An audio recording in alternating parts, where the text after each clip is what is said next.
ہندوستان میں علی گڑھ مسلم یونیورسٹی جیسے ادارے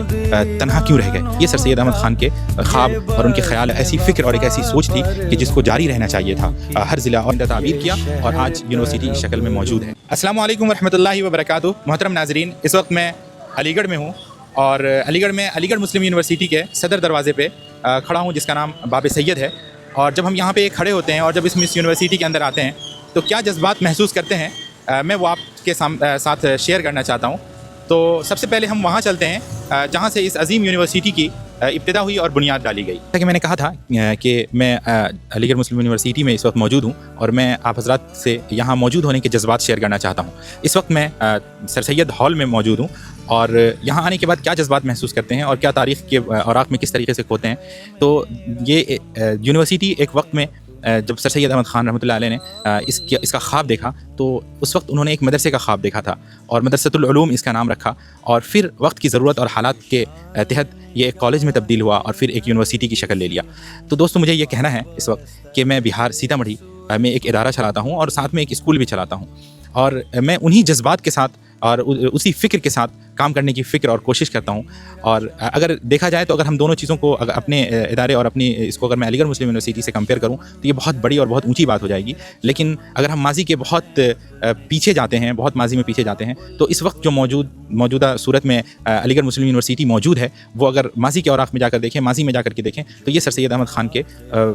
خواب اور ان کے خیال میں ہی، تصور میں ہی یہ رہا ہوگا، لیکن انہوں نے اس کو شرمندہ تعبیر کیا اور آج یونیورسٹی اس شکل میں موجود ہے۔ اس یونیورسٹی کے بانی جناب سر سید احمد خان رحمۃ اللہ علیہ کے مرقد مبارک پہ ہوں، قبر پہ ہوں، اور فاتحہ خوانی کے بعد میں نے سوچا کہ اپنی بات کو کنٹینیو آگے کروں۔ تو یہی وہ شخصیت ہیں جنہوں نے یہ خواب دیکھا تھا اور آج یہ ہندوستان ہی نہیں بلکہ ایشیا اور پوری دنیا میں اپنی تعلیمی فکر اور تعلیمی اعتبار سے ایک اپنی اہمیت رکھتا ہے۔ مجھے جو بات عرض کرنی ہے وہ دراصل یہ کرنی ہے کہ ہندوستان میں علی گڑھ مسلم یونیورسٹی جیسے ادارے تنہا کیوں رہ گئے اور کیا اس کی ضرورت ہر صوبوں میں، ہر ضلعوں میں، اور جو ہماری تعلیمی میدان میں کام کرنے والے لوگ تھے انہوں نے ایسی فکروں کو بند کیوں کر دیا۔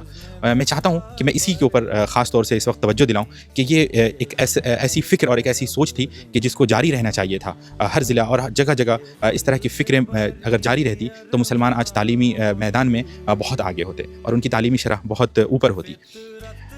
اس وقت خاص طور سے آپ حضرات کی توجہ اور دعا کے لیے میں آپ حضرات سے درخواست کرتا ہوں کہ میں جن جذبات کے ساتھ یہاں آیا اور میں یہاں پہلے بھی آتا رہا ہوں اور میں نے یہیں سے ساری چیزوں کو اپنے اندر محسوس کیا، اور پھر جب میں ادارے میں کام کرنا شروع کیا تو میں نے اس کو اپڈیٹ کر کے اور وقت کی ضرورت اور حالات کے اعتبار سے تعلیم کو صرف تعلیمی فکر کے تناظر میں رکھتے ہوئے، بنا کسی بھید بھاؤ اور بنا کسی تقسیم کے اور بنا کسی تفریق کے، میں نے تعلیم کو تعلیم کے زمرے میں رکھ کر کام کرنے کی فکر شروع کی ہے۔ اور میں انشاءاللہ اللہ پاک سے یہ دعا کرتا ہوں کہ اللہ پاک مجھے کام کرنے کی توفیق عطا فرمائے، اور میں بہار کے ایک چھوٹے سے گاؤں میں جو مادھو پور سلطان پور جو ضلع سیتامڑھی کا ایک گاؤں ہے جو سرحد پہ واقع ہے، اور ہمارے ضلع کے بعد پھر ہندوستان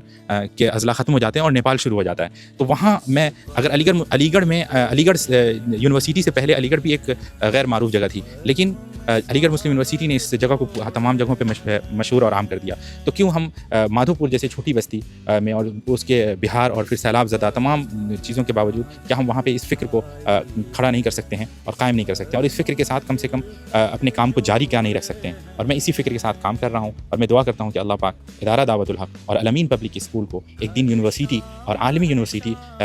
کے مقابل میں کھڑا کرے، اور ہمیں اللہ پاک ایسے افراد اور ایسے معاونین اور ایسے ہمارے دستے بازو اللہ پاک بناتے چلے جائیں، اور ہمارے لیے ایسے وسائل اور ایسی راہیں ہموار ہوتی چلی جائیں کہ ہم بھی تعلیم کے میدان میں ایک نمایاں کام کر سکیں نیک خواہشات اور نیک جذبات کے ساتھ۔ دراصل میں آپ کو ایک بات یہاں پہ اور بھی یہ بتاؤں کہ میں صرف ان چیزوں سے متاثر نہیں ہوا جہاں میں نے وہاں پہ ایک تعلیم کے اوپر کام کرنے کی شروعات کی، بلکہ میرے والد صاحب حضرت مولانا امین اشرف قاسمی اور اللہ منقدہ انہوں نے بھی جو ابتدائی دور میں جب ادارے کی بنیاد ڈالی تھی تو اس وقت بھی انہوں نے جو ایک خاکہ بنایا تھا وہ خاکہ بہت حد تک سر سید احمد خان رحمۃ اللہ علیہ کے خاکے سے ملتا جلتا ہے، اور ان کی جب مجھے ایک ڈائری ملی اس ڈائری کے اندر بھی انہوں نے جو چیزیں لکھی ہوئی ہیں وہ تمام کی تمام چیزیں اسی طرف اشارہ کرتی ہے کہ ادارہ دعوت الحق ہمیشہ تعلیم کو صرف تعلیم سمجھ کر اور بلا کسی تفریق کے کام کرے۔ اور ان کی ڈائریوں میں ایسی چیزیں ملتی ہیں کہ جس میں ان کے یونیورسٹی کالجز، الگ الگ فیلڈ کے کالجز اور ایک بڑے تعلیمی مشن پہ کام کرنے کا وہ ارادہ رکھتے تھے۔ اللہ پاک میرے والد صاحب کو بھی بھرپور جزائے خیر عطا فرمائے اور ہمیں بھی اللہ پاک تعلیم کے میدان میں کام کرنے کی توفیق عطا فرمائے. آپ تمام حضرات سے نیک خواہشات کے ساتھ جزاک اللہ خیر. السلام علیکم ورحمۃ اللہ وبرکاتہ. رواں پر برسے گا ہر کوہ گراں پر برسے گا, ہر سرو سمن پر برسے گا, ہر دشت و دمن پر برسے گا, خود اپنے چمن پر برسے گا, غیروں کے چمن پر برسے گا, ہر شہر طرف پر گرجے گا, ہر قصر طرف پر گڑکے گا. یہ ابر ہمیشہ برسا ہے, یہ ابر ہمیشہ برسے گا, یہ ابر ہمیشہ